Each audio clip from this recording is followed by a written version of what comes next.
I'll just ask you a quick question about downtown, since you just mentioned that. I mean, the city has spent, I'm not even sure how much money in incentives and set up TIFs. I mean, there's been a lot of money and effort pumped into downtown. What do you think of that effort so far in terms of the payback? Well, we haven't seen the payback yet. I'm optimistic that I think downtown Dallas is far different today than it was 6 years ago, and more businesses are spiffed up, and you see more people walking their dogs. But it still has an awfully long way to go. And when you're in I was in Washington and Boston and several other cities, and you realize, we're, as a livable downtown, we're 100th or 1,000th where those cities are, and we still have an awful long way to go. I think we're going to get there, like at least in your and my lifetime. Maybe Emily, maybe, but I don't know. There's the downtown's difficult here because the really great American cities typically have lots of universities in their downtown cores, so they have a fresh group of students come in providing the energy and the kind of spark to that. If you go to Washington or Boston, the tunnels make it more difficult for us. The fact our uptown area has developed, I think, has pulled some of what may have been urban living out of the core. I mean, does the city need to keep spending more money on downtown, or should we just let it go now and see what happens? I think Oak Cliff is kind of an example of the city's kind of not done much there, and look what's happening. Yeah, in fact, I spoke at an Oak Cliff forum, and the question I asked is what happened here because of the city or in spite of the city. And the people in Oak Cliff have really been a little bit like insurgents. They've said we're going to develop zoning plans organically within our community and do things we believe work best for our neighborhoods, and they've done that, and they've, I think, been hugely successful. The city spent about $1.1 million in the Bishop Arts District to, provide a beachhead for development. There was a development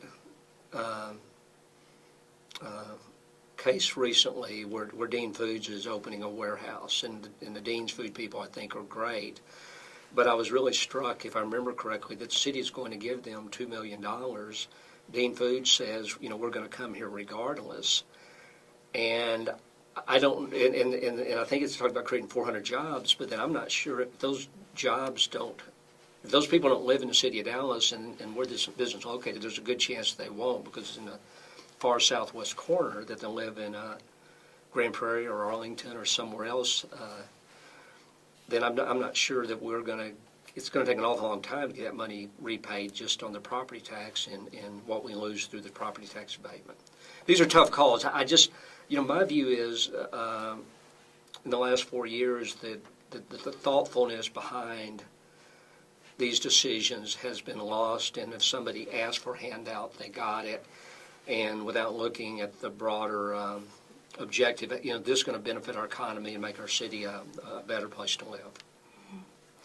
Well, let's talk about some of the big ticket projects that we have going on right now. And the Trinity Toll Road is kind of at a standstill right now while it's still receiving funding. If elected, what would you do with that? Would you get it going again, or is it too expensive to really tackle right now? What's your approach on that? I don't think that there is funding from the State Department of Transportation. I know that the North Texas Toll Road Authority had never really, at least in the recent years, had it very high on their priority list and believed that they could come anywhere close to helping to fund that road through tolls. If that was part of it, would be a small part of the overall funding. What concerns me about the toll road is that it has detracted from focusing as aggressively as we should on getting the levees up to standard.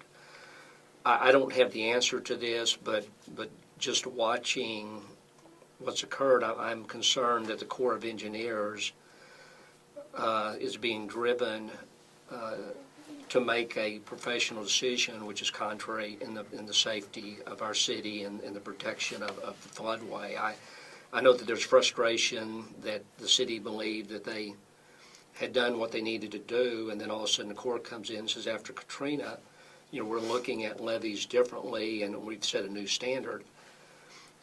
That's frustrating, but if what the Corps is doing is based on good science and good engineering, I really think that's where we need to be. I think that we have to look at these levies based on the risk that we could suffer to lives and property. Mm-hmm. And if the toll road detracts from working through the levy issues, then it just ought to be put way on the back burner, and I think that's where we're at. Mm-hmm. Okay.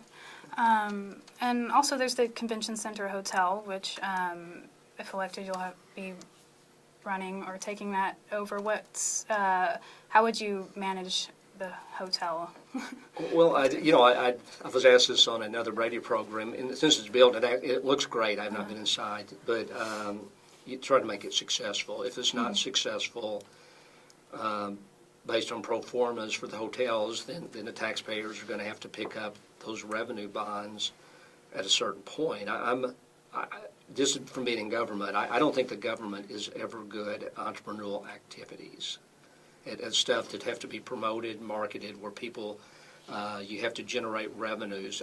If you can walk into a City of Dallas facility or walk in someplace like, say, Six Flags over Texas, and they're just different. I mean, the kind of people who work there, the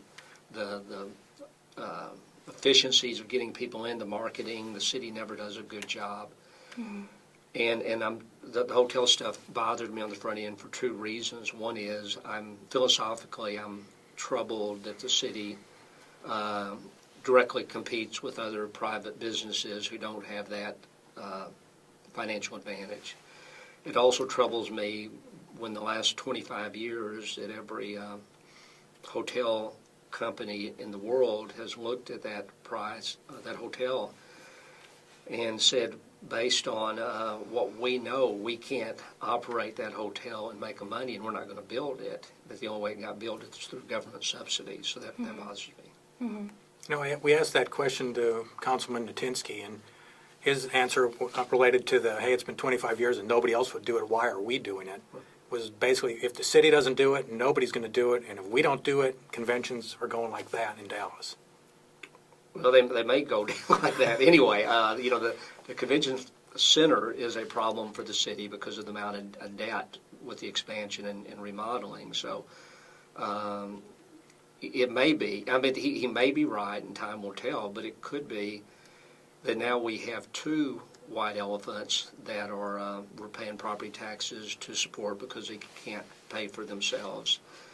And I understand that a lot of times you have to make pragmatic decisions.